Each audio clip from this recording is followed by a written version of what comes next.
There are things in our history that you probably never imagined. Switzerland, for example. You know where Switzerland is, right? That beautiful little country where my grandfathers come from, in the mountains between Italy and Germany. Switzerland. Did you know that Muslims were in Switzerland in force for 150 years? Very interesting. How did they get there? Caliphate of Cordoba. The Caliphate of Cordoba. What? And what would they be interested in doing in Switzerland? Oh, they were smart people. And how did they do it? Sea power. Because Spain is always a sea power. Portugal is always a sea power. But the Muslims in Spain and Portugal, they controlled the Atlantic and the Mediterranean. And they built incredible ships. They built incredible ships. And why did they build such incredible ships? There were also ships of war. Vikings. The Vikings. So, and why did the Vikings even appear in history? Muslim Spain and Portugal. Because Muslim Spain and Portugal became so wealthy that they dried up the wealth of Northern Europe. This is pretty well proven in economic history. And countries like what is today Denmark and Norway and Sweden and England and Northern Germany and Holland, they became poor because nobody would go there anymore. It's like there's no profit. Merchants are always looking for profit. The merchants that are in Italy and France and elsewhere, they no longer want to go north because what do you get there? Sheepskin, flax, wood. You go to Spain and Portugal, all you have to do is pay jizya. You pay the jizya and you're protected by the state. And then you get gold and silver and silk and oranges and lemons and everything in the world. It's really amazing. This is true. And I could even tell you, because you had people at the University of Michigan who were the masters of this. I don't know if the one in particular is still alive. His name is 𝐕𝐢𝐤𝐬𝐬. Is he still alive? You know, Professor 𝐕𝐢𝐤𝐬𝐬. He was one of my companions. He was the person who worked on this. Okay, so this meant the Vikings have to come out. And the Vikings, you probably have seen movies about Vikings. Those are usually exaggerated. But the Vikings come out. Where did the Vikings first go? Lisbon, Portugal. Great Muslim city. Great Muslim city. And they sack it because Lisbon had never been protected from the Atlantic because of the fact they didn't have any enemies on the Atlantic. And they sacked Lisbon, and they took out of it tons of goods and women and children as well. And then they come down to attack Seville. These are all Muslim cities, Muslim ports. And the caliph at that time, his name was Abdurrahman III. He said, he was building the Mosque of Cordoba. And he said, I won't put a brick on another brick until we get rid of these fire worshippers. He called them fire worshippers. He also called them Normans, Northmen, Norman. They called them Northmans. They called themselves Northmen as well. He said, I won't do, he said, stop the mosque. He said, we will fight these people. We will defeat these people. We'll teach them a lesson. You don't do this to our cities. You want to trade with us? That's one thing. But you want to do this? No, we will teach you a lesson. And the great Maliki scholar of Cordoba at that time, who's one of our famous teachers, Ibn al-Habib, he said, you are the Khalifa. You know, he didn't say you can chew gum and walk at the same time. They didn't chew gum then. But he said that, you know, you can still build the mosque and you can still take care of the Vikings. And they declared jihad. And in 100 days, the Vikings were finished. Finished.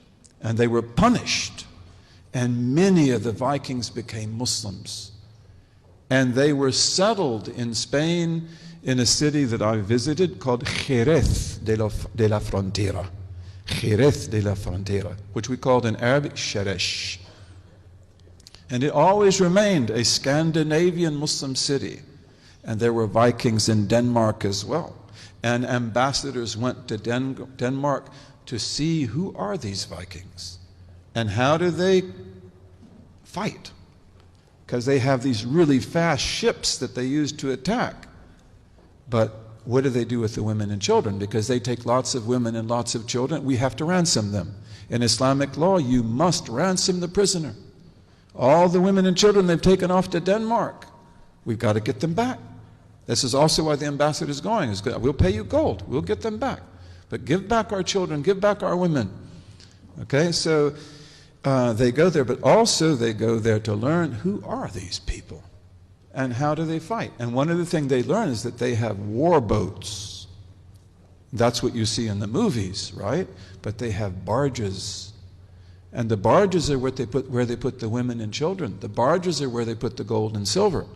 Okay, so this means that they are actually not so, that they have vulnerability, because the barges don't move very fast. And that means that they have to always protect their barges at sea. And so they say, then this is the way we'll deal with the Vikings. We will build ships that are as fast as their ships. And our ships will have cannons on the front, which they call nefalta. Nefalta means naphthalene cannons. They're cannons that use gassy oil, and you put fire to it and it explodes and it shoots out a ball of fire and it will burn up their ships. And then on the back we will have archers with crossbows and with regular bows. And if you want to look at, you've seen how samurais have made swords. Samurai sword is incredible. We made swords that would have competed with that. We made arrows. We were really good at what we did. So they say, we'll have our archers and they will have so many arrows that they can fight for a whole week without stopping. And then we'll have boarding areas because we're going to conquer the Vikings at sea. We're not going to just drive them off. And then peace was made with the Vikings for about 16 years. The old king died. Many Vikings became Muslims during that time. The old king died. The new king said, the old king made the treaty. I didn't make the treaty. I don't agree. And so he came back, to maybe attack Lisbon and Seville, or other cities. There are lots of cities in Spain and Portugal. But also they said, set up towers along the whole coast. And you can go there. I'd love to take you there. The whole Portuguese coast still has those towers. And the Spanish coast also has a lot of those towers. But they were really needed in the Portuguese coast. And these towers are so close to each other that they can send smoke signals, light signals, mirror signals, and they have a whole code to communicate. And then any time a Viking ship appears, you send the signals out, whether it is day or night, and we go out and get them on the sea. You've got to fight them on the sea. You cannot let them attack you on land. And so the Vikings come back. The first time when they attacked Lisbon, they had like 50 ships. The second time, they had almost 70. 70 warriors.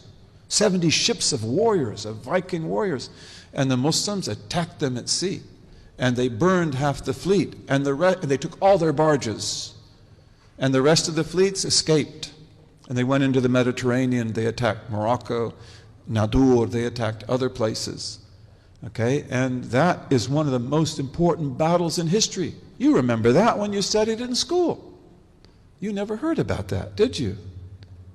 But that is one of the most important battles in human history. And then those ships they will then take to Mallorca. All of the islands of the Mediterranean were Muslim islands. All of the islands of the Mediterranean embraced Islam even before Spain and Portugal. Mallorca, Menorca, Ibiza. Have you ever been to Ibiza? Ibiza. What word is Ibiza from? It's from Arabic. Yabisa. Dry island. Yabisa. Ibiza. And then they establish ships in Mallorca, and on that basis they go up to Switzerland from the Rhone River. Very, very interesting. Very interesting. We have got to write history. We've got to write history. We gave a lesson in Detroit, on African roots in America, African Muslim roots in America, and also pre-Muslim roots in America.